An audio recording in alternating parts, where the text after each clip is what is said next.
السلام عليكم ورحمة الله وبركاته. إن الحمد لله نحمده ونستعينه ونستغفره ونؤمن به ونتوكل عليه ونعوذ بالله من شرور أنفسنا. من يهده الله فلا مضل له ومن يضلله فلا هادي له، ونشهد أن لا إله إلا الله وحده لا شريك له، ونشهد أن سيدنا وسندنا وحبيبنا وطبيب قلوبنا ومولانا محمدا عبده ورسوله. أما بعد فقد قال الله سبحانه وتعالى في كلامه المجيد وفي فرقانه الحميد: أعوذ بالله من الشيطان الرجيم. بسم الله الرحمن الرحيم. وأقيموا الصلاة وآتوا الزكاة واركعوا مع الراكعين. وقال الله سبحانه وتعالى: قد أفلح المؤمنون الذين هم في صلاتهم خاشعون. وقال رسول الله صلى الله عليه وسلم: من حافظ عليها كانت له نورا وبرهانا ونجاة يوم القيامة، ومن لم يحافظ عليها لم يكن له نور ولا برهان ولا نجاة، وحشر يوم القيامة مع فرعون وهامان وقارون وأبي بن خلف، أو كما قال عليه الصلاة والسلام. قال الله سبحانه وتعالى في شان حبيبه مخبرا وآمرا: إن الله وملائكته يصلون على النبي يا أيها الذين آمنوا صلوا عليه وسلموا تسليما. اللهم صل على محمد وعلى آل محمد كما صليت على إبراهيم وعلى آل إبراهيم إنك حميد مجيد. اللهم بارك على محمد وعلى آل محمد كما باركت على إبراهيم وعلى آل إبراهيم إنك حميد مجيد. لا إله إلا الله، لا إله إلا الله، لا إله لا إله إلا الله لا إله إلا الله لا إله إلا الله محمد رسول الله সাল্লাল্লাহু আলাইহি ওয়াসাল্লাম। আল্লাহ সুবহানাহু ওয়া তাআলার আলিশান দরবারে লাখো কোটি শুকর ও সুজুদ যে মহান রব্বুল আলামিন আপনাকে এবং আমাকে পবিত্র জুমার দিনে জুমার নামাজ আদায় করার জন্য আগে ভাগেই মসজিদে আসার মতো তৌফিক দান করেছেন। এজন্য দিল থেকে জোরে সোরে মোহাব্বতের সাথে আনন্দ চিত্তে বলি আলহামদুলিল্লাহ। লক্ষ কোটি দুরুদ ও সালাম বর্ষিত হোক আমাদের প্রিয় নবী আপায়ে নামদার তাজেদারে মদিনা জনাবে মুহাম্মদুর রাসূলুল্লাহ সাল্লাল্লাহু আলাইহি ওয়াসাল্লামের উপরে। আমরা সকলেই বলি সাল্লাল্লাহু আলাইহি ওয়াসাল্লাম। সম্মানিত হাজিরিন, আল্লাহ পাক রব্বুল আলামিন এই দুনিয়ার মধ্যে যতগুলো মাখলুক সৃষ্টি করেছেন, এই মাখলুকগুলো সৃষ্টি করার মধ্যে তাদের মধ্যে শ্রেষ্ঠত্ব দান করেছেন আল্লাহ রব্বুল আলামিন আদম সন্তানদেরকে। পৃথিবীর মধ্যে আদম সন্তানদেরকে কেন শ্রেষ্ঠত্ব দেওয়া হলো? তাদের শক্তির কারণে নয়, তাদের চালচলনের কারণে নয়, তাদের খাওয়া দাওয়ার জন্য নয়, বরং তাদেরকে শ্রেষ্ঠত্ব দেওয়া হয়েছে এই মানুষগুলো আল্লাহ রব্বুল আলামিনের কুদরতি পায়ে সেজদা দেয়। যেই মাখলুক রব্বুল আলামিনের কুদরতি পায়ে সেজদা দেয়, যাদেরকে সৃষ্টি করা হয়েছে আল্লাহ তাআলার গোলামি করার জন্য, সেই মানুষকে আল্লাহ রাব্বুল আলামিন শ্রেষ্ঠত্ব দান করেছেন। বলি সুবহানাল্লাহ।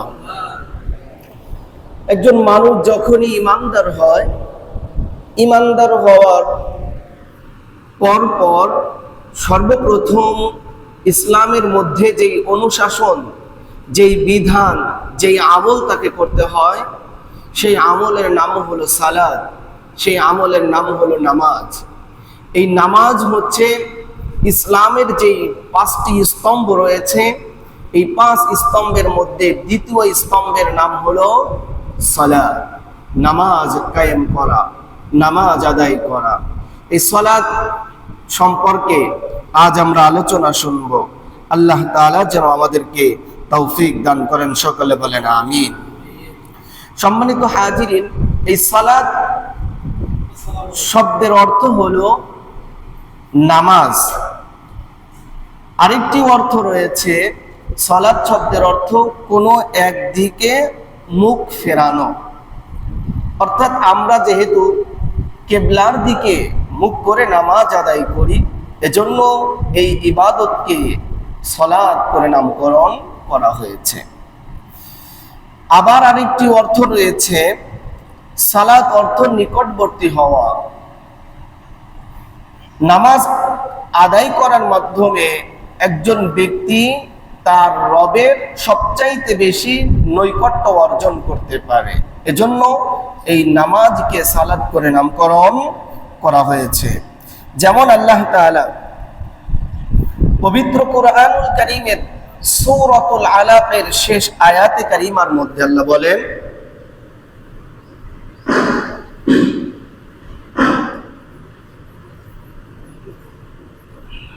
রব্বুল আলামিন বলেন, ওয়াসজুদ, তোমরা সিজদা করো, ওয়াকতারিব, এবং তোমরা নৈকট্য অর্জন করো। এর দ্বারা বোঝা গেল যে নৈকট্য অর্জন করলে আল্লাহ রব্বুল আলামিন সিজদার মাধ্যমেই বান্দাদেরকে নৈকট্য অর্জন করতে বলেছেন। সুবহানাল্লাহ। আবার আল্লাহ রাব্বুল আলামিন এই সালাত কেন আদায় করবে এ কথাটিও আল্লাহ রাব্বুল আলামিন বলে দিয়েছেন, ওয়া আকিমিস সালাতা লিযিকরি, তোমরা আমার স্মরণকে জাগ্রত করার জন্য, আমাকে স্মরণ করার জন্য তোমরা নামাজ কায়েম করো। সুতরাং তোমরা যে নামাজ পড়বে, নামাজের মধ্যে সর্বদা আল্লাহ রাব্বুল আলামিনকে স্মরণে রাখতে হবে যে আমি যে কাজগুলো করছি, হয়তো আমি আল্লাহ তাআলাকে দেখে দেখে ইবাদত করতেছি, অথবা এই ধরনের পাওয়ারফুল ঈমান যদি আপনার আমার না থাকে, এতটুকু আমাদের মনে মনে রাখতে হবে, আমি হয়তো আল্লাহকে দেখতেছি না, কিন্তু আল্লাহ রাব্বুল আলামিন আমাকে সর্ব অবস্থাতেই দেখতেছে। সুতরাং আমি নামাজের মধ্যে আমার মন কোথায় রয়েছে, আমার দৃষ্টি কোথায় রয়েছে, আমার রুকুটা কিভাবে হচ্ছে, আমার সিজদা কিভাবে হচ্ছে, আমার কিয়াম কিভাবে হচ্ছে, প্রত্যেকটা বিষয় আল্লাহ রাব্বুল আলামিন দেখতেছে। এই চিন্তা চেতনা নিয়ে নামাজ আদায় করতে হবে। আল্লাহ রাসূল সাল্লাল্লাহু আলাইহি ওয়াসাল্লাম বলেন, নামাজ এত গুরুত্বপূর্ণ একটি ইবাদত, যে গুরুত্বপূর্ণ ইবাদতের গুরুত্ব আল্লাহ রাসূল এতটাই দিয়েছে, আল্লাহ রাসূল বলেন, যেই ব্যক্তির মধ্যে নামাজ নাই, লা সাহমা ফিল ইসলামি লিমান লা সালাতা লাহু, যার মধ্যে নামাজ নাই ইসলামে তার কোনো অংশ নাই। অর্থাৎ সে নিজেকে দাবি করতে পারে মুসলমান, নিজেকে দাবি করতে পারে বড় মুসল্লি, নিজেকে দাবি করতে পারে বড় হক্কানি মানুষ, বড় বুজুর্গ মানুষ, কিন্তু তার মধ্যে যদি নামাজ না থাকে, আমার কথা নয়, রাসূল বলেন ইসলামের মধ্যে তার কোনো অংশ অবশিষ্ট নাই। সুতরাং এই নামাজের গুরুত্ব আল্লাহর কাছে, আল্লাহর রাসূলের কাছে এবং ইসলামের মধ্যে অপরিহার্য একটি বিষয়, যেটাকে আমরা এতটাই অবহেলা করছি, যে অবহেলার কোনোই সুযোগ ইসলামের মধ্যে দেওয়া হয়নি। একজন মানুষ যখন অসুস্থ হয়ে যাবে, এই অসুস্থ মানুষটা, তার ব্যাপারেও ইসলামে এমন ভাবে বলা হয়েছে যে যখন কোনো মানুষ অসুস্থ হয়ে যায়, সে দাঁড়িয়ে নামাজ পড়তে যদি সক্ষম না হয়, প্রথমত সে দাঁড়িয়ে নামাজ আদায় করবে। দাঁড়িয়ে নামাজ আদায় করতে যদি সক্ষম না হয়, সে বসে বসে নামাজ আদায় করবে। বসে বসেও নামাজ আদায় করতে যদি সে সক্ষম না হয়, তাহলে সে শুয়ে শুয়ে নামাজ আদায় করবে। শুয়ে শুয়েও নামাজ আদায় করতে যদি সক্ষম না হয়, তাহলে সে ইশারার মাধ্যমে নামাজ আদায় করবে। তাহলে দেখেন, জীবনের শেষ মুহূর্ত পর্যন্ত আপনাকে নামাজ পড়ার প্রতি কতটাই গুরুত্ব আল্লাহ রাব্বুল আলামিন ইসলামের মাধ্যমে দিয়েছেন। আজ আমরা সুস্থ অবস্থায় আমরা নামাজ না আদায় করে আমরা ঘাড় ফুলিয়ে ঘুরে বেড়াই, এটা আমাদের একটা সময় আফসোসের কারণ ছাড়া অন্য কিছুই হবে না। এজন্য আমার প্রিয় ভাইয়েরা, আমার প্রিয় মাইকের আওয়াজ যত দূরে যাচ্ছে, যারা আওয়াজ শুনছেন, যারা ওয়াজ শুনছেন, তাদেরকে বলবো, সময় নষ্ট না করে যখনই নামাজের সময় হয়ে যাবে, আমরা তখনই নামাজ আদায় করে নিব। আল্লাহ রাব্বুল আলামিন যেন আমাদেরকে তৌফিক দান করেন, সকলে বলেন আমিন। নামাজ হচ্ছে এমন একটি ইবাদত, যেই ইবাদতটা কিয়ামতের ময়দানে, যেই ইবাদত কিয়ামতের ময়দানে সর্বপ্রথম এই ইবাদতের মাধ্যমেই অন্যান্য হিসাব গ্রহণ করা হবে। অর্থাৎ নামাজের মাধ্যমেই হিসাব গ্রহণ শুরু হবে। সর্বপ্রথম যেই ইবাদতের হিসাব গ্রহণ করা হবে, রব্বুল আলামিন সেই হিসাবটি গ্রহণ করবে। যে তুমি যাকাত দিয়েছো এ কথা প্রথমে জিজ্ঞেস করবে না, সর্বপ্রথম জিজ্ঞেস করবে তোমার নামাজের হিসাব কি, তোমার নামাজের হিসাবটা সর্বপ্রথম আমাকে দাও। আবু দাউদ শরীফের 864 নম্বর হাদিসের মধ্যে নবী করিম সাল্লাল্লাহু আলাইহি ওয়াসাল্লাম বলেন, ইন্না আউওয়ালা মা ইউহাসাবু বিহিল আবদু ইয়াউমাল কিয়ামাতি মিন আমালিহি সালাতুহু, যে রোজ কিয়ামতের ময়দানে সর্বপ্রথম যে আমলের হিসাব গ্রহণ করা বান্দার থেকে, সেটা হলো তার নামাজের হিসাব সর্বপ্রথম গ্রহণ করা হবে। সর্বপ্রথম কেন নামাজের হিসাব গ্রহণ করা হবে? আল্লাহ রাসূল সাল্লাল্লাহু আলাইহি ওয়াসাল্লাম পরবর্তীতে বলে, এই নামাজের হিসাবটা যদি কেউ সঠিকভাবে দিতে পারে, অর্থাৎ নামাজের হিসাবের মধ্যে যদি কারো গরমিল না থাকে, তাহলে ওই ব্যক্তির বাকি যত আমল আছে সমস্ত আমলের মধ্যেও যদি ত্রুটিও থেকে যায়, নামাজের হিসাব ঠিক হওয়ার কারণে বাকি নামাজের হিসাব ব্যতীত বাকিগুলোর মধ্যে কোনো ত্রুটি থাকলেও সেগুলোকে আল্লাহ রাব্বুল আলামিন নামাজের ওসিলায় সবগুলোকে ত্রুটি মুক্ত করে দিয়ে তাদের জন্য এই ফয়সালা করে দিবে। সুবহানাল্লাহ। অর্থাৎ সর্বপ্রথম নামাজের হিসাব ঠিক রাখতে হবে। আমাদের আল্লাহ রাসূল বলেছেন, ফাইন সলুহাত ফাকাদ আফলাহা ওয়া আনজাহা। অপর বর্ণনায় এসেছে, ফাইন সলুহাত সলুহা সাইরু আমালিহি। যখন কোনো ব্যক্তির নামাজের হিসাব ঠিক হয়ে যাবে, তার বাকি যত আমল আছে সমস্ত আমলের হিসাব অটোমেটিকলি ঠিক হয়ে যাবে। সুবহানাল্লাহি ওয়া বিহামদি। ওয়া ইন ফাসাদা ফাসাদা সাইরু আমালিহি। আর যখন কোনো ব্যক্তি নামাজের হিসাবের মধ্যে ত্রুটি থেকে যাবে, নামাজের হিসাব সঠিকভাবে দিতে পারবে না, নামাজের হিসাব সে আল্লাহর কাছে পুঙ্খানুপুঙ্খানুভাবে আদায় করতে পারবে না, তখন অন্যান্য যতই আমল তার থাকুক না কেন, হজের আমল তার আমল নামায় 100 বার হজ করেছে সেটাও থাকতে পারে, 100 কোটি টাকা সে যাকাত দিয়েছে সেটাও থাকতে পারে, বছরের পর বছর রোজা রেখেছে সেটাও থাকতে পারে, আরো যত ধরনের দান সদকা আছে, যত ধরনের ইবাদত আছে, সমস্ত ইবাদতের মধ্যে ত্রুটি নাই, কিন্তু নামাজের মধ্যে ত্রুটি থাকার কারণে ওই সমস্ত আমল নষ্ট হয়ে যাবে। নাউযুবিল্লাহি মিন যালিক। এজন্য সর্বপ্রথম আমাদেরকে নামাজের হিসাবের আমাদেরকে ঠিক করে নিয়ে যেতে হবে, যাতে করে নামাজের হিসাবের মধ্যে আমাদের কোনো গরমিল না থাকে। আমার ভাইয়েরা, আল্লাহ রাসূল বলেন, ফাইন সলুহাত, যখন কোনো ব্যক্তির নামাজের হিসাব ঠিক হয়ে যাবে, ফাকাদ আফলাহা ওয়া আনজাহা, তখন ওই ব্যক্তিটা চির সফল কাম হয়ে যাবে, ওয়া আনজাহা, এবং সে জাহান্নাম থেকে মুক্তি পেয়ে যাবে। সুবহানাল্লাহি ওয়া বিহামদি। মুহাদ্দিসিনে কেরাম চির সফল কামের কথার ব্যাখ্যা করেছেন যে এই ব্যক্তিটাকে আল্লাহ রাব্বুল আলামিন নামাজের হিসাব ঠিক থাকার কারণে এই ব্যক্তিকে আল্লাহ তাআলা জান্নাত নামক নিয়ামত দান করে দিবেন। সুবহানাল্লাহ। আর মুক্তি লাভ করবে, অর্থাৎ জাহান্নাম থেকে মুক্তি লাভ করবে। আল্লাহ রাসূল অপর আরেকটি হাদিসের মধ্যে বলেন, আস-সালাতু মিফতাহুল জান্নাহ, নামাজ হচ্ছে জান্নাতের চাবি। অর্থাৎ যার নামাজ আছে ওই ব্যক্তির কাছে জান্নাতের চাবি আছে। যার কাছে জান্নাতের চাবি আছে, জান্নাতের চাবি দিয়ে জান্নাতের দরজার গেট খুলে, তালা খুলে সে জান্নাতে প্রবেশ করবে। সুবহানাল্লাহ। এজন্য আমার ভাইয়েরা, আমরা নামাজ আদায় করব খুশু এবং খুজুর সাথে, অর্থাৎ আল্লাহকে হাজির নাজির রেখে, আমরা আল্লাহকে উপস্থিত জেনে আমরা নামাজ আদায় করব। নামাজের শিক্ষাটা আমাদের বাস্তব জীবনেও যেন ধরে রাখতে পারি।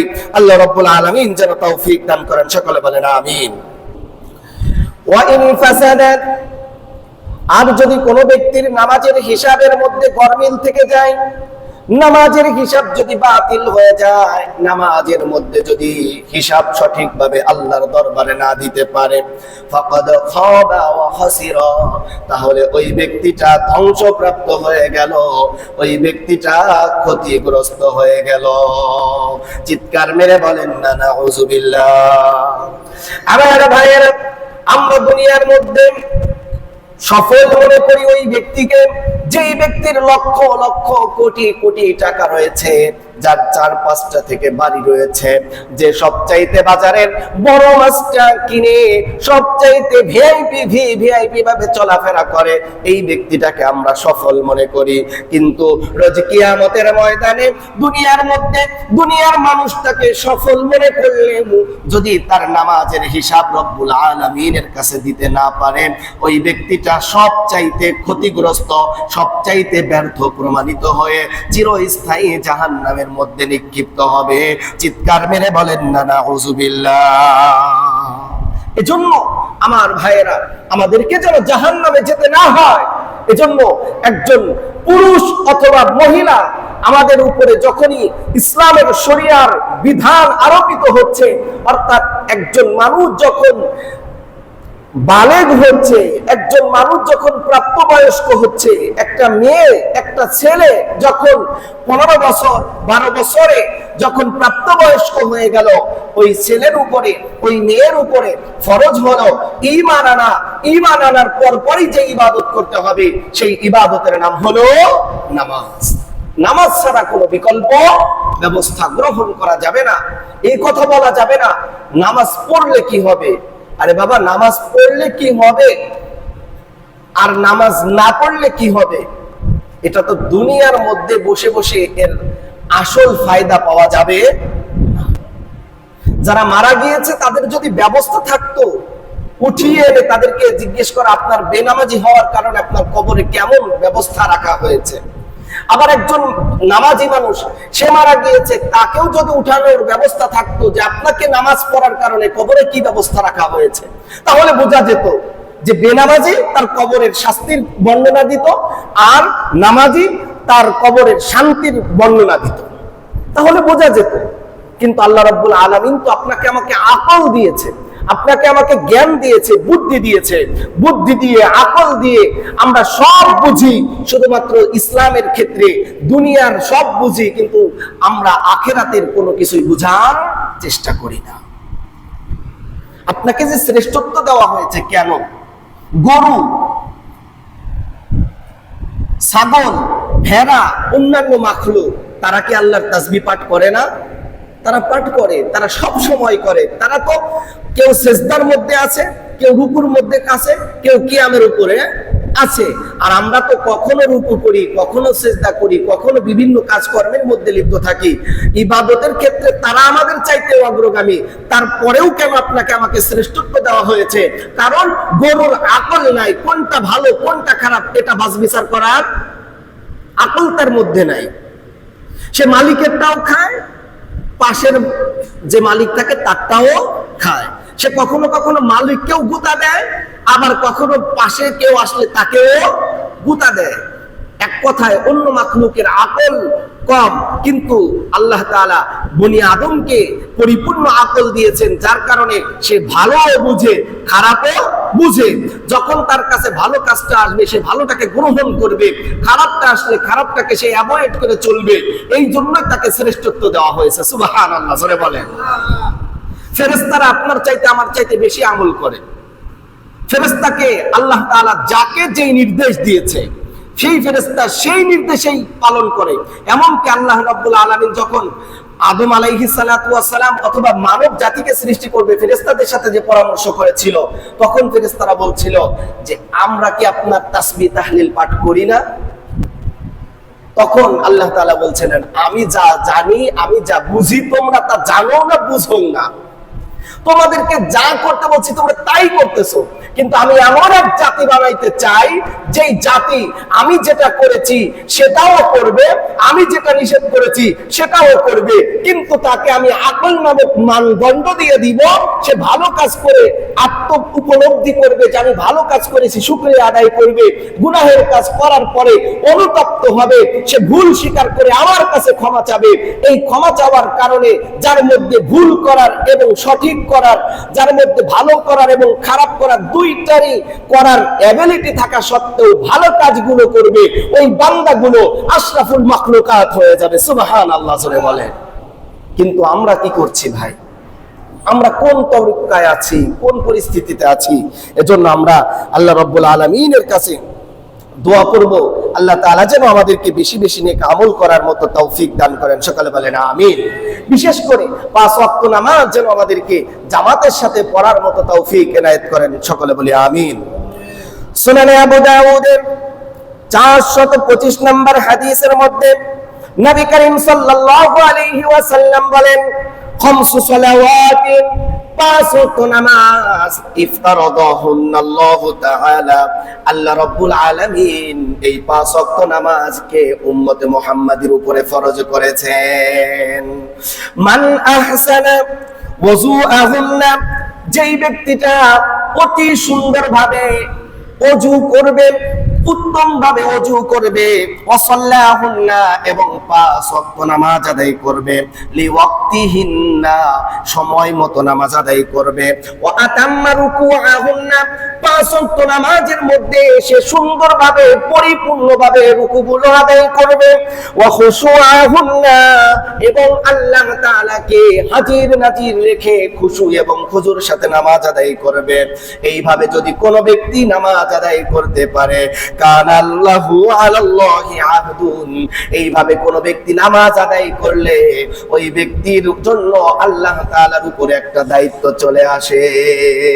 সুবহানাল্লাহ, জোরে বলেন।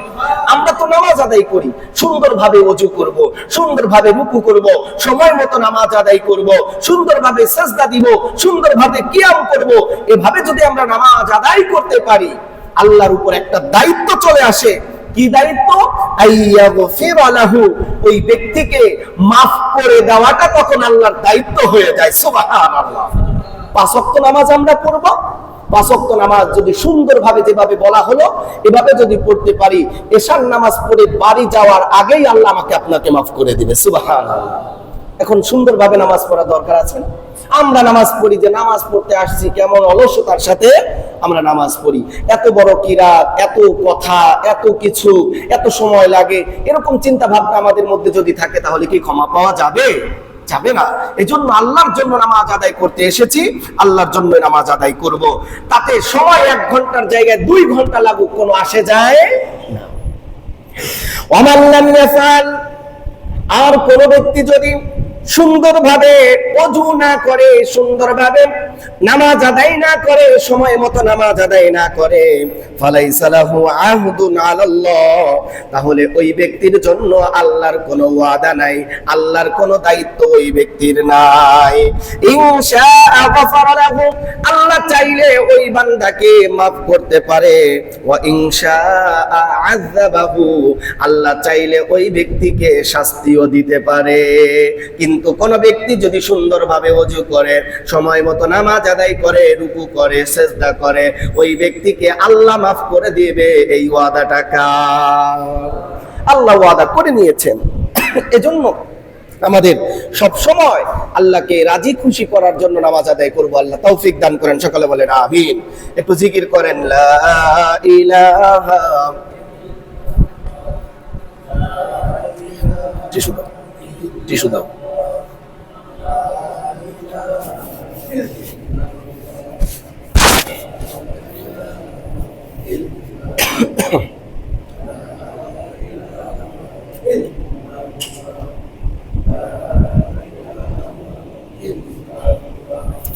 লা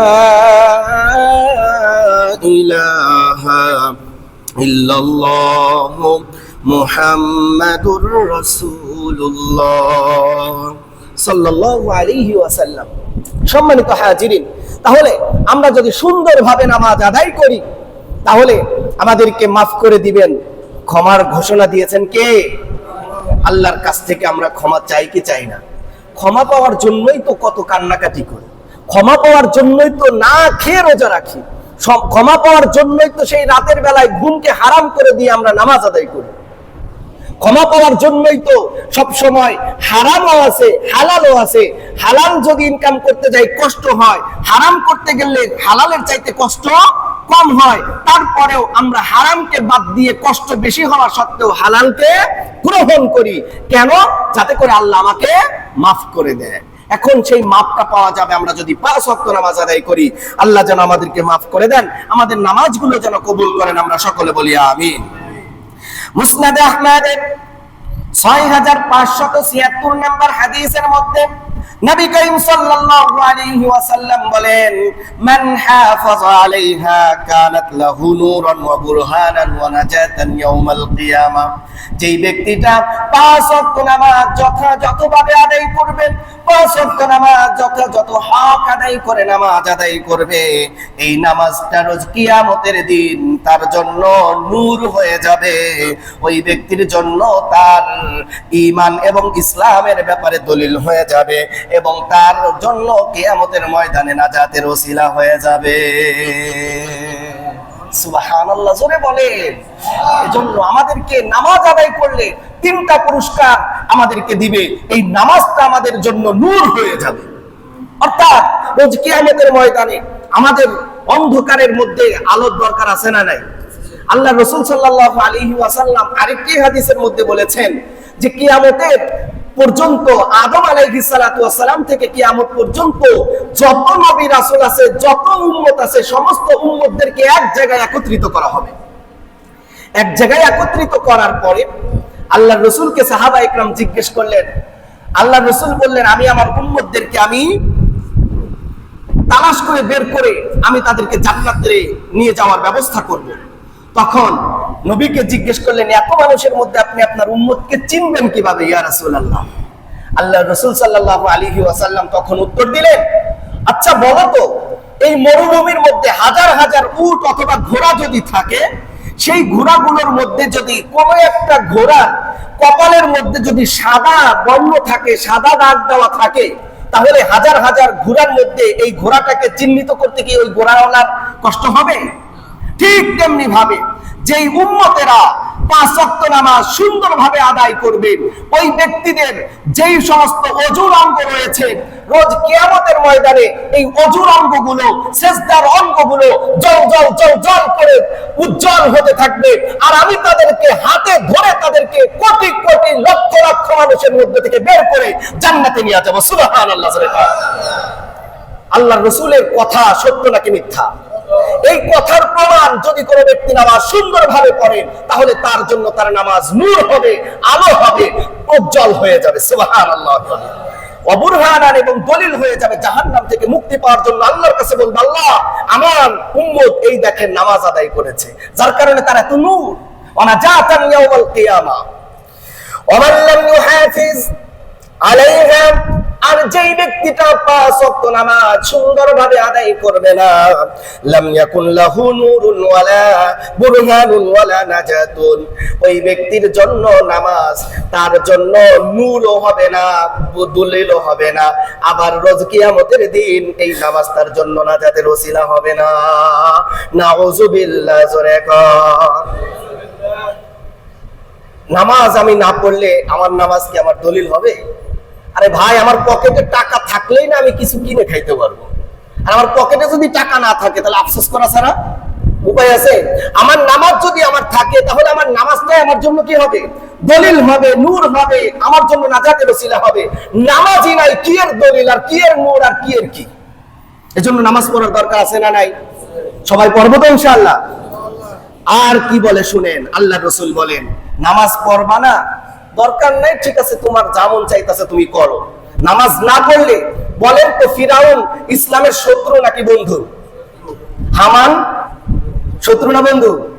আবু জাহেল, উবাই ইবনে খালদ, এরপরে নমরুদ, এরা সবাই কি ইসলামের শত্রু এবং কাট্টা কাফের, এবং এরা যে জাহান্নামী, এর ব্যাপারে কারো কোনো সন্দেহ আছে? নাই।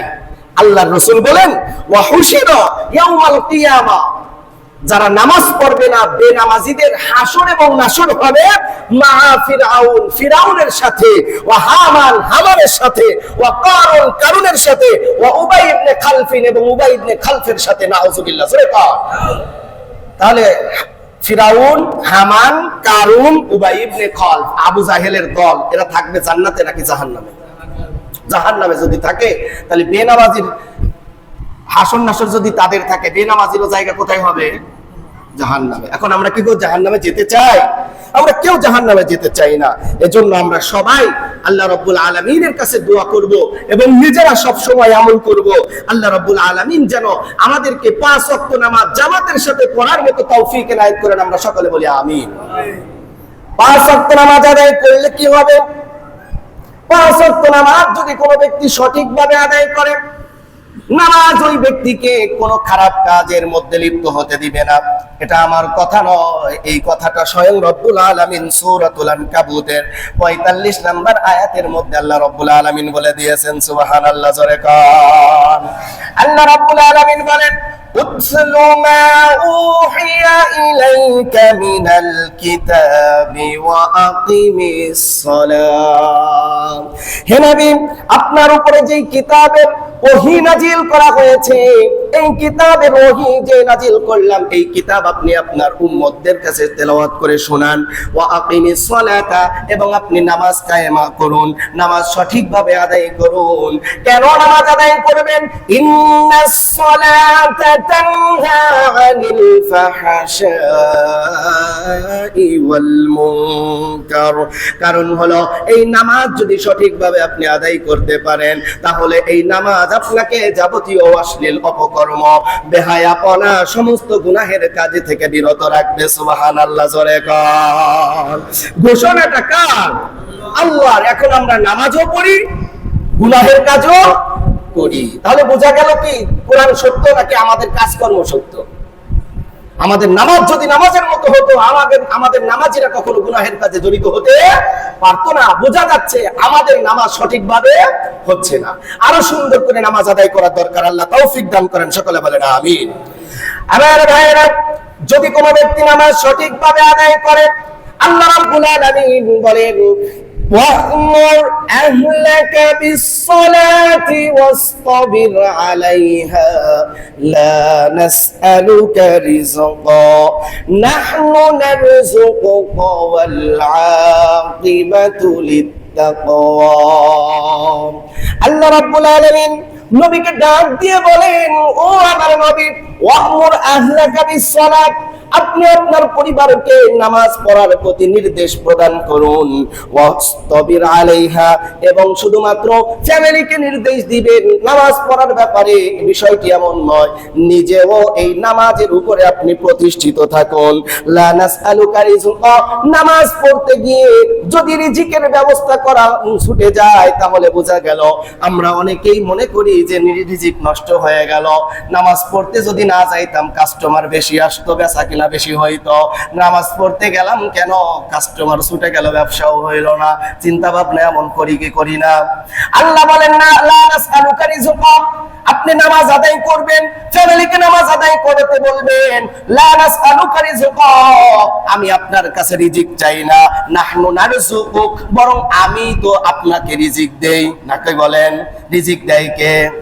জোরে বলেন। ব্যবসা, চাকরি দেয়? চাকরি কোনো কিছুতে রিজিক দেয় না, রিজিক দেয় আল্লাহ। সুতরাং যে আল্লাহকে রাজি খুশি করে আমি ব্যবসা করব, চাকরি করব, দুনিয়ার সব কাজ করব, এখন আল্লাহকে নারাজ করে চাকরি করা আপনার জন্য জায়েজ নাই, আল্লাহকে নারাজ করে ব্যবসা করা জায়েজ নাই, আল্লাহকে নারাজ করে দুনিয়ার কোনো কাজ করা আপনার জন্য জায়েজ হবে। খুব খেয়াল করতে হবে। আল্লাহ আমাদেরকে রিজিক দেয়, এজন্য আমাদের ফ্যামিলিকে এবং আমাদেরকে সবাইকে নামাজ পড়ার দরকার আছে না নাই? আল্লাহ তাআলা অন্য আয়াতের মধ্যে বলেন, ইয়া আইয়ুহাল্লাযীনা আমানু, হে আমার ঈমানদার বান্দারা, উ আনফুসাকুম ওয়া আহলিকুম নারা, তোমরা নিজেকে জাহান্নাম থেকে মুক্তি করো, নিজেকে জাহান্নাম থেকে বাঁচাও এবং তোমার পরিবার পরিবর্গ যারা আছে তাদেরকেও জাহান্নাম থেকে রক্ষা করো। আমার ভাইয়েরা, আমরা অনেকেই মনে করি যে সন্তান এখনো ছোট রয়েছে, তাকে নামাজ পড়ার নির্দেশ দেব কেন? সন্তান এখনো 5, 6, 7, 8, 10 বছর, 12 বছর হয়ে গিয়েছে, এখন আমি তাকে নির্দেশ দিলে তার চেহারা ভেঙে যাবে, ঘুম ভালো হবে না, মাথা ব্যথা শুরু হবে। আল্লাহ রাসূল সাল্লাল্লাহু আলাইহি ওয়াসাল্লাম এই কথাটি আবু দাউদ শরীফের 495 নম্বর হাদিসের মধ্যে বলেন, কখন থেকে তোমাদের সন্তানগুলোকে তোমরা নামাজের নির্দেশ দিবা, এই ব্যাপারটা আল্লাহর রাসূল এই হাদিসের মধ্যে ক্লিয়ার বলে দিয়েছেন। সুবহানাল্লাহ, জোরে কান। আল্লাহর রাসূল বলেন, মুরু আওলাদাকুম বিস-সালাতি, তোমরা তোমাদের সন্তানদেরকে নামাজের নির্দেশ দাও। ওয়াহুম আদনাউ 7 সিনিনা, যখন তাদের বয়স হয় 7 বছর। কয় বছর? জোরে কোন? 7 বছর যখন হবে তখন আপনার সন্তানকে আপনি বলবেন, বাবা তোমাকে নামাজ পড়তে হবে, নামাজ পড়ো। আপনার মেয়েকে বলবেন, মা তুমি তো আমার কলিজার টুকরা, তুমি যদি নামাজ পড়ো তোমার প্রতি আমি আরো বেশি খুশি হব, তোমার প্রতি আমার আল্লাহ খুশি হবে, রাসূল খুশি হবে। তাদেরকে 7 বছর থেকে নামাজের প্রতি উৎসাহ দেওয়ার কথা বলা হয়েছে। আর আমরা মনে করি কি এই 7 বছরের বাচ্চাটাকে নামাজে নিয়ে আসলে সে কি করবে? আপনি তাকে মসজিদে না আনেন, তার মার সাথে তাকে জায়নামাজে দাঁড় করাইয়া দেন। ওই ছোট্ট বাচ্চার উপরে তো নামাজ ফরজ হয় নাই, ওই ছোট্ট বাচ্চা তো সূরা কিরাত কিচ্ছু পারে না, নামাজের মধ্যে দাঁড়াইয়া দেখবে তার মা কি যেন বিড়বিড় বিড়বিড় করে ঠোঁট মিলাইয়া মিলাইয়া পড়ে, তখন ওই বাচ্চাটা ছোট্ট মানুষ মনে করবে এই মুখ মানে বিড়বিড় করে কি যেন পড়ে, মানে আমিও করতেছি, দেখবেন সেও মুখ বিড়বিড় বিড়বিড় করে পড়বে। যতক্ষণ পর্যন্ত ওই বাচ্চাটা তার মায়ের সাথে মুখ মিলাইয়া বিড়বিড় বিড়বিড় করে তেলাওয়াত করবে, বাচ্চাটা কিচ্ছু করে নাই, শুধু মুখ মিলিয়েছে মায়ের সাথে, মায়ের আমলনামায় সে যা তেলাওয়াত করেছে তার সমপরিমাণ সওয়াব দিয়ে দেওয়া হবে। এখন সন্তানদেরকে নামাজ আমরা পড়াচ্ছি না, এ তো ট্রেনিং দেওয়া হচ্ছে। আপনার বাচ্চাকে 7 বছর থেকে আপনি ট্রেনিং দেন, 3 বছর পর্যন্ত তার মধ্যে নামাজের মহত্ব, গুরুত্ব, ফজিলত আপনি ঢুকাইয়া দেন। এরপরে রাসূল বলেন 7 বছর থেকে যখন নির্দেশ দিলে নামাজ আদায় করার, 7 বছর পড়লো, 8 বছর পড়লো, 9 বছর পড়লো, 10 নাম্বার বছর যদি পড়ে, এরপরেও যদি নামাজ আদায় না করে, অদ্রিবুহুম, তাদেরকে পিটাও। কি করো? কে কয়জন নামাজের জন্য পিটাইছেন? সন্তানদেরকে নামাজের জন্য পিটাইছেন এমন কয়জন বাবা আছেন? আছি। অথচ স্কুলে 4 বছরের বাচ্চা স্কুলে না গেলে তাকে পিটাইছে এমন বাবা আছে। 4 বছরের বাচ্চা, ও তো মুখ দিয়ে সুন্দরভাবে কথাই বলতে পারে না, তাকে পড়ার জন্য চাপ সৃষ্টি করতেছে। আর আল্লাহ রাসূল বলেছে তাকে 7 বছরের সময় নামাজের নির্দেশ দাও, 10 বছরের সময় যখন নামাজে না যাইতে চায় তাকে তুমি পিটাও। তাকে জাহান্নাম থেকে মুক্তির জন্য তোমাকে ব্যবস্থা এই 10 বছর থেকে গ্রহণ করতে হবে। আমরা সেটা করি না। কি কেমন বাবা হলাম আমরা? কি বাবা মা সন্তানদেরকে আসলেই ভালোবাসি? একটু খেয়াল করবেন। ওয়াহুম আবনাউ আশারি সিনিন, যখন তাদের বয়স 10 বছর হয়ে যায় তোমরা তাদেরকে প্রহার করো, তাদেরকে বুঝাও, তাদেরকে সুন্দরভাবে শাসন করে তাদেরকে নামাজের মধ্যে প্র্যাকটিক্যালি তাকে 5 ওয়াক্ত নামাজের মধ্যে তাকে ব্যবস্থা করো। আমরা এগুলো করি না। 7 বছর থেকে একটা বাচ্চাকে নামাজের ট্রেনিং দিলে, 10 বছরের সময় আপনি চাপ সৃষ্টি করলে, ওই বাচ্চাটা 10 বছরের পরে 11, 12, 13, 14, 15 বছর এসে বালেগ হয়ে গেলে তার জীবনে 1 ওয়াক্ত নামাজ কাজা থাকবে না। এজন্যই জাহান্নাম থেকে বাঁচানোর কথা বলা হয়েছে। আমরা যেন আল্লাহ তৌফিক দান করেন, আমরা সকলে বলেন আমিন।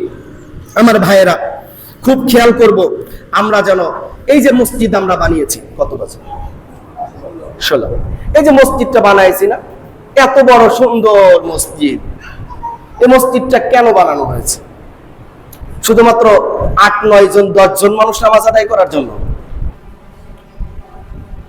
মসজিদ আবাদ হয় কি শুধুমাত্র এই এসি লাগানো, সুন্দর মার্বেল পাথর দিয়ে টাইলস লাগানো, সুন্দর একটা মেম্বার বানানো, ভালো একজন খতিব রাখা, 3 তলা 4 তলা 5 তলা, এর দ্বারা কি মসজিদ আবাদ হয়? মসজিদের আবাদ কি? আল্লাহর রাসূলের জামানায় সাহাবা একরাম নামাজ পড়তেন, বৃষ্টি হলে তারা সেজদা দিলে তাদের কপালে কাদা লেগে যেত। তাদের মসজিদ ছিল ভাঙ্গাচোরা, তাদের ঈমান ছিল বড় মজবুত। আর আমাদের মসজিদ জাঁকজমকপূর্ণ, আমাদের মসজিদের মধ্যে কোনো ময়লা নাই, আমাদের মসজিদের মধ্যে গরমের তো কোনো ক্লেশই নাই। এমনকি আমাদের মসজিদে সামনে এসি লাগানো হবে, বিভিন্ন জায়গায় আরো অত্যাধুনিক ব্যবস্থা রয়েছে। অথচ আমাদের সেই সময়ের ভাঙ্গা চোরা মসজিদে মুসল্লির অভাব হইতো না, আর আমাদের সুন্দর জাঁকজমকপূর্ণ সুন্দর ব্যবস্থাপনা থাকা সত্ত্বেও আমরা মুসল্লি খুঁজে পাই না। তাহলে এত বড় মসজিদ আমরা কেন বানাইলাম? যে কয়জন ছিল, যে কয়জনই নামাজি ছিল, সেই কয়জনের জন্য আপনারা ছোট করে বানাইতেন। আপনি যদি মসজিদে নামাজি না পড়বেন তাহলে আপনি মসজিদ এত বড় বানাইছেন কেন? শুধুমাত্র জুমার নামাজের জন্য কি এত বড় মসজিদের দরকার? 5 ওয়াক্ত নামাজে যদি এই মসজিদের আশেপাশে যারা আছে, এই মসজিদের সমাজভুক্ত যারা আছে, এই মসজিদের আওতাভুক্ত যারা আছে, আমরা যদি 5 ওয়াক্ত নামাজে যদি এই মসজিদে আসি, অথবা যেখানে যেখানে কর্মস্থল আমরা সেখানে যদি নামাজ আদায় করি, তাহলে প্রত্যেকটা মসজিদ ভরে যাবে কি যাবে না? মসজিদগুলো বানানোর টার্গেট এটাই। এজন্য আমার উদার আহ্বান থাকবে, প্রত্যেকটা ফ্যামিলিতে যে সমস্ত পুরুষ লোক আছে, যাদের উপরে এই যে হাদিসের মধ্যে 7 বছরের উপরে যে সমস্ত বাচ্চারা আছে, তাদেরকেও আপনারা মসজিদে নিয়ে আসেন। 7 বছরের বাচ্চা, 10 বছরের বাচ্চা, 12 বছরের বাচ্চা, তাদের আওয়াজ পিছনে না থাকলে মনে করবেন ভবিষ্যৎ প্রজন্ম বেনামাজি হিসাবে গড়ে তুলতেছেন। আজ তারা মসজিদে আসলে আমাদের অনেকের অনেক গায়ে জ্বালা বেঁধে যায়। কেন বাবা? আমরা আমাদের মসজিদটা সুন্দরভাবে আবাদ করতে চাই কি চাই না? বলেন, একটু কথা বলেন। চান? সবাই চান? আবাদ করবেন, শুধুমাত্র টাকা যা লাগে সব দিব। কয় টাকা লাগবে হুজুর? সব দিন, কিন্তু নামাজ আসতে কইেন না। এটা কোন আবাদের সিস্টেম? আমাকে টাকাও মসজিদে দিতে হবে, মসজিদের খেদমতও আমাকে করতে হবে, নামাজও কন্টিনিউ করতে হবে। রাজি আছেন কারা কারা? দুটি হাত আল্লাহকে দেখায় দেন। আল্লাহ আপনার বান্দাগুলোকে আপনি কবুল করেন। সকালে বলেন আমিন। 5 ওয়াক্ত নামাজ যেন আপনার বান্দারা মসজিদে এসে নামাজ আদায় করতে পারে, আল্লাহ তৌফিক দান করেন। আপনার বান্দাদের রিজিকের উত্তম ফয়সালা আপনি করে দেন। কিয়ামতের দিন যেন আপনার বান্দারা বিনা হিসাবে জান্নাতে যাইতে পারে, সেই ব্যবস্থা আল্লাহ আপনি করে দেন। দিল থেকে বলেন আল্লাহুম্মা আমিন। আমাদের বাচ্চাদেরকে যেন নামাজি হিসাবে কবুল করেন, আমরা সকলে বলি আমিন। আল্লাহ তাআলা আমাদেরকে সঠিকভাবে সুন্দরভাবে ইসলাম পালন করার মতো তৌফিক ইনায়াত করেন। ওয়া আখিরু দাওয়ানা আনিল হামদুলিল্লাহি রাব্বিল আলামিন। আসসালামু